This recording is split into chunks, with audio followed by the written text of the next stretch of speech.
Welcome to episode number 15 of Talk Fanatics. We are here with Krysten Peek from Yahoo Sports and Rivals.com. And I'm really glad that we got to have you on to talk about basketball and what you do. Yeah, thanks for having me. So my first question is, what got you into covering basketball?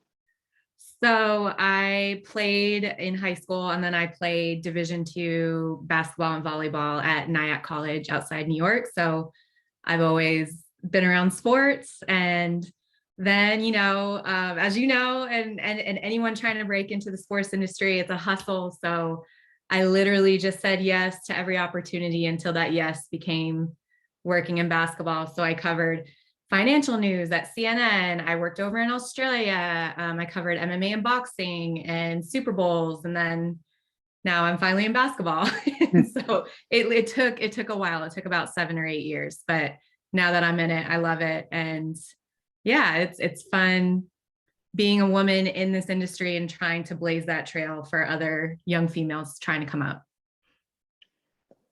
What has been your best interview, since I know that you've been interviewing players nonstop? Oh my gosh, my best interview. Do you know what's funny is my best interview, like that after I finished the interview, I was like, wow, that was a great interview. And it was after Zion Williamson played LaMelo Ball in like the biggest AAU blockbuster of all time. And I interviewed Zion, and it was madness. There's crazy, but like he was good. I asked good questions. And then I went to edit it that night and the audio wasn't on. So I was like, oh my gosh. But an interview that's like made it. I mean, Trae Young, I have a wall of like a good majority of people I interview. So I'm looking at it right now. But Trae Young on draft night was great. I've interviewed like Joe Montana at Super Bowl. Floyd Mayweather after a fight is always fun. Yeah, but just in terms of like basketball players, I'm looking like Trae, Zion, all the guys from this year's draft, Cade, Scotty, Evan Mobley, John Kuminga, like all those guys. And they've all known me since they were in high school. So it's always fun. Like they see me and they sit down and it's a familiar face, and we just have a chat. It's fun. My next question is, what went through your mind watching Coach K's last game for Duke? Yeah, that one was it was surprising. It was nice to see all of his old players there. And as soon as I saw Armando Bacot and RJ Davis playing like they were 5-star prospects in high school and having great games, I knew this was going to be a tough one for Duke. But him addressing the crowd afterwards was like totally Coach K, in the sense where it's like, this was unacceptable, but our season has been great. Thank you for the support. So him actually taking time to address all the fans that had like paid thousands of dollars to be there and hopefully witness his like farewell tour. But North Carolina had a different plan, and it was a great game. What is a typical day for you as a basketball reporter? So right now I'm at my house, gearing up for the NCAA tournament. We have a live show right after Selection Sunday on Monday. So I'm home this week. Otherwise, I would be in Vegas at the WCC tournament and then the start of the Pac-12 tournament in Mountain West, because that's the closest tournament for me. But if I'm home, usually I'm either chasing a story. Like yesterday, I talked to a couple college coaches about Amani Bates. I'm going to write about Amani Bates. I talked to an NBA scout about him. And then we have this fun story that we're doing about Coach K, and does he have social media? Like there's these rumors that he has like a burner account. So I was talking to a couple former players. So it's but usually I'm on the road 180 days a year. So that is usually where I get my most bread and butter, where I'm in the gym with these players. And on an AAU schedule, it's games start at 8 a.m. and they don't end till 10 p.m. So you got to really love it and grind if you want to be in this. So like for this week, what conference games will you be tuned into? SEC is going to be a really fun one. I was down in Florida when they beat Auburn. And then I was also at Tennessee when Alabama came back down 24 points. So I think the SEC is wide open. Anybody can win that tournament. So I'm really going to be plugged into that one. Pac-12 is always a funny one. You think that Arizona or UCLA is going to run away with it, but last year Oregon State won the tournament. So that one is always fun to tune in towards the end of it. But I love Champ Week. It's one of the best weeks of the year, and just because there's basketball on all the time. I'm actually good friends with someone that plays basketball for Villanova. Oh, great. Eric Dixon is his name. Yeah, I know Eric. I remember him as a high school prospect. Yeah. I'm really good friends with him, and he definitely grew a lot of his game the past 2 years. Yeah, that's Villanova's bread and butter. I mean, their players know that they're there to get developed and learn under that coaching staff, and they're always going to be there. You can never count them out of the tournament ever, because they're coached so well, and their offense is kind of catered to, highlight the guys that are just coming up at the right time, like Colin Gillespie and Jeremiah Robinson Earl last year. So I'm excited. I'm excited to see Villanova, and I'm excited for Eric. They also have Justin Moore.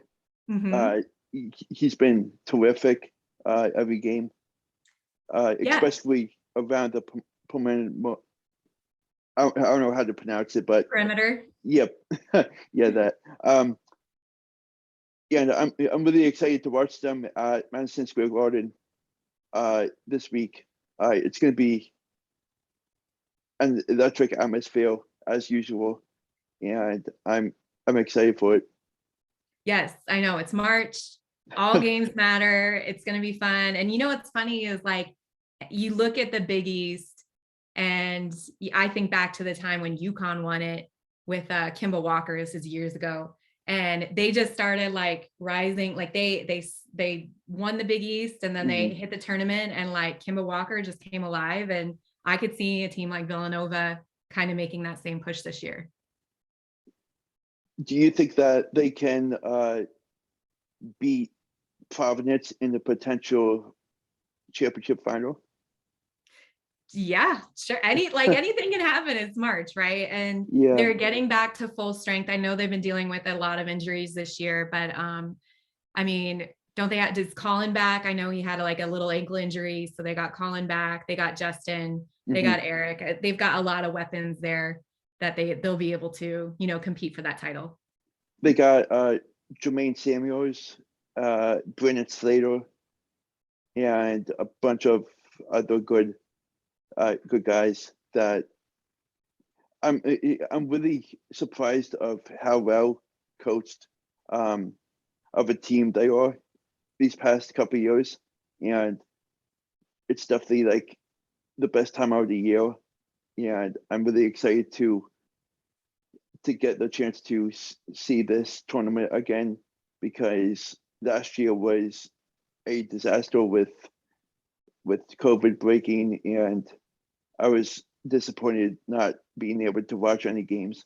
Yeah, I know. Last year I was just down in Florida, and I was talking to Jalen Suggs and his family. And of course they made it all the way to the championship game, and Jalen hit one of the best March moments in tournament history with that, almost half court shot to beat UCLA. And the one thing that Jalen and his parents said to me was, they missed, they were grateful that they had a season, but they wish that they could have had that atmosphere where the gym was packed, at Gonzaga home games, at away games, at the tournament. It was basically only friends and families and media and scouts. So that was one thing that he was kind of lamenting to me is, I'm really happy for this team this year, the Gonzaga team this year, and I hope they make a great run, but I wish I could experience that atmosphere because they missed out last year due to COVID. So my next question is, how much do you travel to games that you are covering? I pretty much make my own schedule. Like the next the next thing I'll be at is the McDonald's All-American game in Chicago. And thankfully that coincides with the Sweet 16 and Elite Eight for the Midwest. So I'll cover those two games and then McDonald's All-American. I usually would go to Final Four. I'm not going this year, which is fine because they'll give me a little more time at home. But usually on the AAU scene is when I travel the most. It's a different tournament, either through Nike, through Adidas, or through Under Armour, almost every weekend from April to July. And then you throw in USA basketball and different camps like MBPA Top 100. I mean, it's just go, go, go. I tell people my only time off is the month of September. That's it. So my next question is, what are your thoughts on the Philadelphia 76ers giving up Ben Simmons? Well, they had to do something because he wasn't going to play. He gave up millions and millions of dollars, kind of being stubborn and sitting out. So I'm happy that they found kind of like a mutual exchange with James Harden. But I mean, we're seeing it now, like because he didn't play at all in the beginning of the season for the 76ers, his body isn't game ready. So he's still sitting. He hasn't played yet. Which has to be frustrating for the Brooklyn Nets. But I think it was a mutually beneficial trade for both teams. And I'm just like, I was sick of the Ben Simmons drama. I really was. So I'm just happy that he's now on a team that he's happy with. And Joel Embiid seems happy with James Harden, and everything just feels a little bit more kosher. But this whole thing with like players demanding trades is kind of getting ridiculous. And I wish there was something that the league could do to kind of prevent it. Yeah, definitely. Actually, if you didn't know, they play Brooklyn this Thursday in Philly. So it's going to be a very interesting atmosphere. That'll be fun. I'm sure even Ben Simmons on the bench will get booze or whatever. My next question is, what do you think about Russell Westbrook's situation of what he said during his post-game presser last night? I know that was so raw. I just watched that. I watched the last time, but I watched it again this morning. And I've gotten to know Russ. He's got a EYBL team, Team Why Not, and so he's very active in that program. He brings his son Noah to Peach Jam. His brother is part of the program. So seeing what he said in the post game was super raw. I thought it needed to be said, especially after Nina, his wife, posted all those tweets about, this is just basketball. This doesn't warrant threats to my family or bashing of our family name. And the fact that they have young children, he kind of put it in perspective where like sometimes fans take it too far. Yes, you can be frustrated, but Russell Westbrook is only one player. It's a team sport. I mean, he's not the only one making mistakes. So the fact that he's getting the brunt of it, sometimes, you look at like key plays and it's funny, but then you remember like he's a human being, like he has a family. And I thought it was necessary and, very I'm brave of him to say and be so honest about it, Yeah, it's pretty frustrating to watch. Like what his opinion is on it, and I do feel for him. He's a great guy, and I really hope this stops very soon. And like moving on, I know we touched on the NCAA tournament, but I just wanted your thoughts on like which games are the most intriguing to you. So if Duke they're going to get a 2 seed. And if they end up either in the same region or bracket as Kentucky, I think that's a game that everyone would want to see. I also think Purdue, because of their struggles, will probably get a 3 or 4 seed. And I think they're a number 1 caliber team. So they could be a team to watch. You got Jaden Ivey there, who's a potential top 5 pick in the NBA draft. Hasn't been playing well as of late, but he's a player that turned it on last year in the tournament, and I could see him doing the same thing this year. And any team that faces Arizona or Baylor, they've been playing extremely well late in the season. I know Arizona had that hiccup. They lost a game a couple weeks ago. I can't remember who it was. It was Oregon State, maybe Washington State. But then they bounced back, played USC, and played one of the most complete games. Ben Mathurin, who's a potential top 10 pick, is playing incredibly well. So that's two other teams that I'm really excited to see. And they've got a first-year coach in Tommy Lloyd, who was the Gonzaga assistant, who basically manufactured and created that offense there that gave Gonzaga such a great run all those years, under Mark Few. So I'm excited to see what they will do in the tournament. I'm very interested to see how Wisconsin does in the tournament, and them having Johnny Davis is a really good asset to that team. And another team that I'm interested to see is Rutgers. I think that they can make a big sound in that tournament with the way they are playing.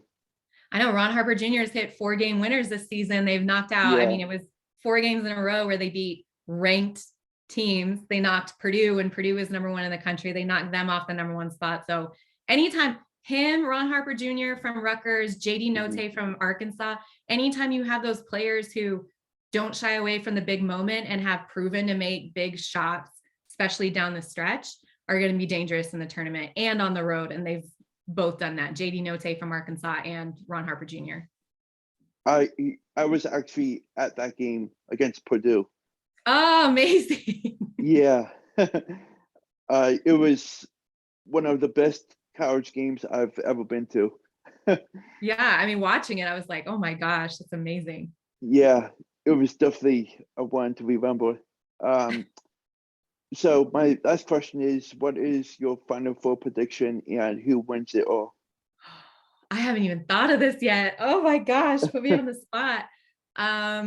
Let's see. I'll go Auburn. I think Gonzaga will make it back to the Final Four. We'll throw, I do like Wisconsin. And then we'll go super, super off the grid, and we'll go St. Bonaventure. So thank you so much for taking the time. No, thank you, Alex. Appreciate it. Thanks. All right, have a good one. Thanks.